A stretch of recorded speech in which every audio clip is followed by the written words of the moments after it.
Hey everyone, welcome back. For this video tutorial, I'm gonna take a 2-way sensor HIH6020 and we'll be working on the sensor. So for that, I would like to visit the website controleverything.com and here search for this required sensor. And here it comes. So HIH6020 is a humidity and temperature sensor, and these are some of its features. As you can see, you can purchase this from here. Further, I will be showing the interfacing of this sensor with the Raspberry Pi, and for that I require a code, that is Python code. So here is the Python code sample. Now you can download the Python code sample from here as a zip file. You can also download the code from our GitHub repository, that is Control Everything Community. Now what we require is to make some connections for the hardware with the accessories, with the products, and let's move ahead. This is our sensor HIH6020 humidity and temperature sensor, and we are going to be setting up with a Raspberry Pi, which you are able to see on my screen, and these are the GPI pins of the Pi. Now to provide a solution of connection among the sensor and the Pi and to make it easy with the connection with other I2C devices, we need this I2C shield or adapter. This is available on our website controleverything.com, and gently make the connection of the shield and the Raspberry Pi like this and place it over the GPI pins of the Pi. Now to make the connection among the sensor and the shield, we need this connecting cable. Make this connection of the sensor and the cable while making sure that the brown wire of the cable should be connected to the ground terminal of the sensor. Now it looked like this. Next, we need to power up the Pi, and here comes a micro USB cable. Insert it up in the power jack. Now to connect the Raspberry Pi with the internet setup, we require two methods, either one. So first of all, we can have an Ethernet cable which you can insert in the power jack or the Ethernet jack, or in case if you don't have the first one, you can use a wireless nano USB adapter and it might come in handy. So this is the setup we require, and now when I power up the Raspberry Pi, see what we got.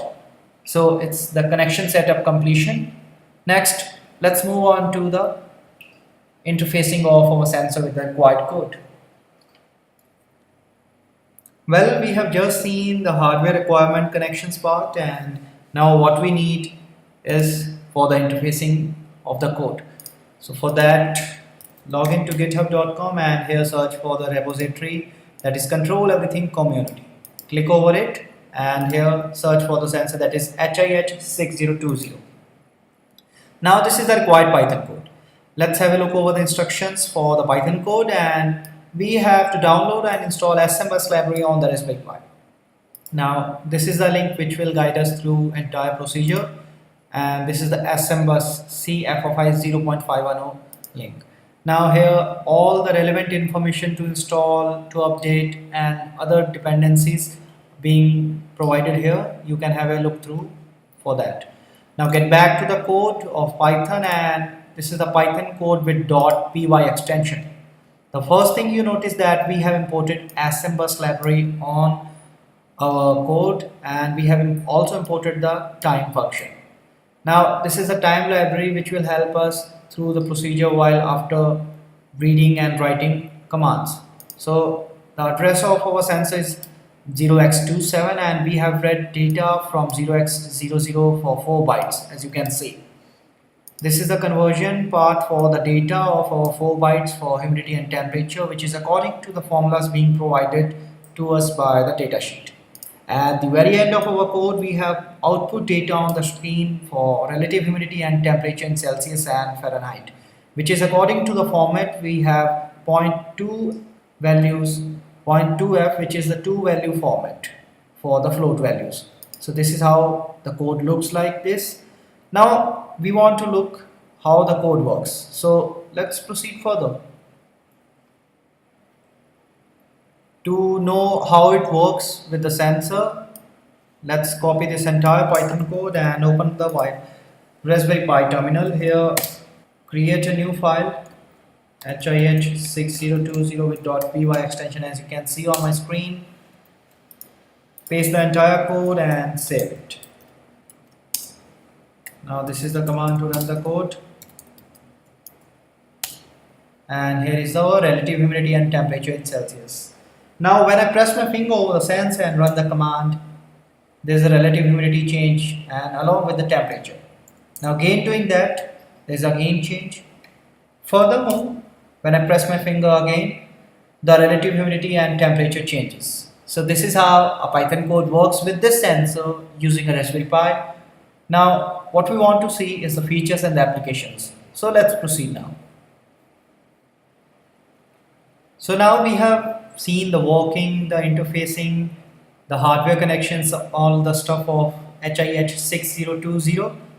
So by our knowledge till now, we have that HIH6020 comes from the family of HIH6000 series. This sensor is a digital output type relative humidity and temperature sensors combined in the same package. These sensors provide an accuracy level of plus minus 4.5% RH and a temperature accuracy level of plus minus 0.5 degrees Celsius. This has an industry-leading long-term stability, reliability, total low-cost solution, true temperature-compensated digital I2C or SPI output, energy efficiency, and a lot more features like this. Due to wide areas of these features, it can be implemented in a lot of applications like HVAC, air compressors, telecom cabinets, industrial incubators, grain drying system, respiratory therapy, and a lot more. Now, this sensor can be purchased or available on our website controleverything.com, and the required code can be downloaded from the resource tab like this. You can also have the code from our GitHub repository, that is Control Everything Community.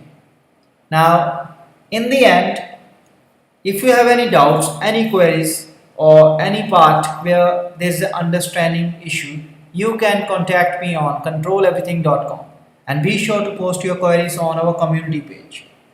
To know more about the articles, blogs like this, you can reach us on instructables.com. And to know more about these videos, to subscribe more like this, you can go to our YouTube channel. Now in the end, I hope you enjoyed this video and have a good day, and thanks for watching.